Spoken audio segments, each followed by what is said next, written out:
todos mis amados consiervos y para los hermanos que van a estar compartiendo este video.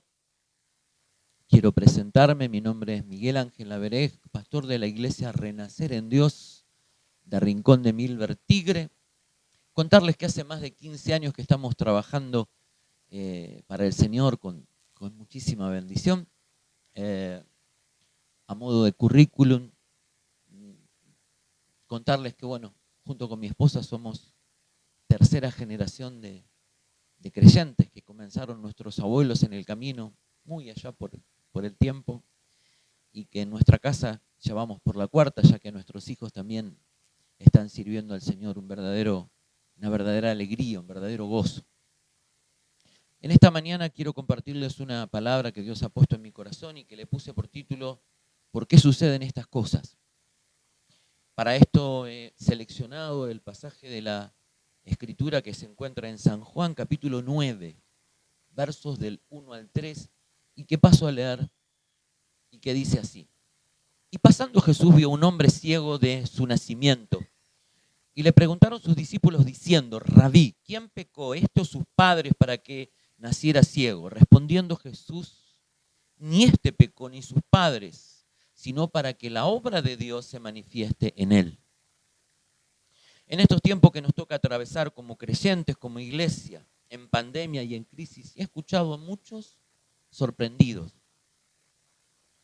a otros dando diversas explicaciones, muchas opuestas unas a las otras, como si hubiera varias verdades. Esto me lleva a considerar que no se tiene en claro el porqué de estas cosas, por qué estas cosas suceden en este tiempo, relacionadas con el dolor, con el sufrimiento o con el mal. Para poder desarrollar este pasaje que acabo de compartir es necesario ver cómo se ha considerado este tema a través de la Biblia. Vamos a remitirnos, por supuesto, al Antiguo Testamento. En el siglo X antes de Cristo, época de esplendor del reino de Israel, se consolida la teología de la retribución. Siglo X, reinado de Salomón. Salomón muere en el año 925. Después se dividen los reinos en reino del norte y reino del sur. Un poquito de historia. Y comienza otra historia, ¿no? Si valga la redundancia, comienza otra época. Esto sucede en la mejor época, en tiempo de gloria del reinado. Esta teología intenta explicar que el problema del mal o del sufrimiento del hombre es la retribución a la vida de pecado. Esto se plasma en un pacto de Dios con su pueblo que encontramos en Deuteronomio capítulo 28 y que seguramente ustedes conocen perfectamente bien, lo habrán leído, lo habrán enseñado, lo habrán predicado. Esto a su vez es el andamiaje para la doctrina de las maldiciones generacionales, que se expresa también en varios pasajes y que yo tomo como referencia Éxodo 34, capítulo 7, pero que tiempo después Dios cancela en Ezequiel capítulo 18, versículo 20. Sí, esto se cancela y aunque he visto a muchos tratar de sacarle mucho provecho, ¿no? Como si esto continuara en el tiempo. Otros lo han intentado explicar el problema del bien y del mal o del sufrimiento como algo que es permitido por Dios, aunque el hombre sea justo, basado en el razonamiento del libro de Job. Pero en el pasaje de Juan, capítulo 9, Jesús incorpora una nueva y escandalosa explicación que ha perturbado a muchos desprovistos de discernimiento. Comienzo a profundizar este desarrollo diciendo que el Evangelio de Juan es apologético y que en los primeros capítulos, 20 capítulos, encontramos solo 7 milagros. Cada uno de ellos muestra la línea de pensamiento que Jesús introduce y que serían fundamentales para la iglesia en la cual nosotros estamos y que permite redefinir algunas doctrinas como las antes mencionadas. La pregunta de quién pecó que hicieron los discípulos pone de manifiesto la teología que se aplicaba en ese tiempo y no pretende avergonzar al hombre enfermo, sino encontrar la raíz de su mal o de su sufrimiento. A esa pregunta Jesús le da una respuesta inesperada. Ellos quizás pensaban escuchar que a lo mejor pecó el abuelo, el padre, como lo hubieran mencionado algunos religiosos. En cambio, Jesús introduce un nuevo concepto que, por cierto, sería el que la iglesia de hoy debería ponderar. Para entender este problema con el que tenemos que lidiar permanentemente como pastores, como siervos y como iglesia.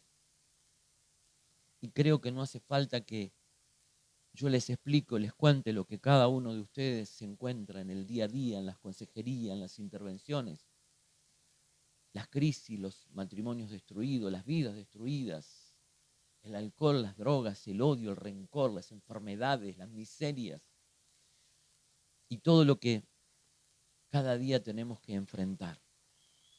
Jesús saca el problema del dolor, del sufrimiento como consecuencia directa del pecado, como se lo entendía en este tiempo, la teología de la retribución, y plantea una explicación casi inesperada, revolucionaria, escandalosa, para los discípulos y para los religiosos de ese tiempo, que desorienta a todos, pero también desorienta a muchos hoy, cuando uno los escucha explicar algunas cuestiones. Entonces, si nadie pecó, ¿por qué este hombre está ciego? ¿Cómo puede ser esto? En el versículo 3 les dice que esto sucedió para que las obras de Dios se manifiesten en él. Y redefiniendo el problema del mal como una consecuencia de la naturaleza caída y finita del hombre. Jesús, después de mucho tiempo, trae luz a nuestros ojos, a nuestro entendimiento, ¿no? El problema del mal es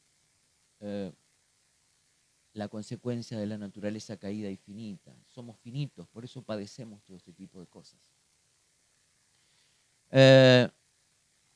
¿Por qué pasa todo esto en este tiempo? Mateo 24 tiene una respuesta escatológica. No es una sorpresa. Ustedes seguramente conocen perfectamente este capítulo donde Jesús nos advierte de que en los últimos tiempos se levantaría nación contra nación y habría rumores de guerra y habría pestes. Hace 2000 años que el Señor nos advierte de esto que está sucediendo y que, para sorpresa de muchos, esto es el comienzo. Por esta razón es necesario que podamos entender y discernir que el dolor y el sufrimiento que vamos a encontrar en este tiempo es para que las obras de Dios sean manifiestas como nunca antes a través de su iglesia. No es necesario que todos hagamos lo mismo, que te compares, que mires al otro, o que alguien se sienta inferior. Por el contrario, la iglesia de Jesucristo como cuerpo presenta distintas manifestaciones, como lo han mencionado antes de mí otros siervos, con un mensaje de esperanza y regocijo, reconciliando sus miembros, haciendo la obra práctica con sus manos, usando la tecnología al servicio de la obra de Dios, etc. ¿Por qué pasan estas cosas, mi amado, mi amada, en este tiempo? Para que las obras de Dios sean manifiestas.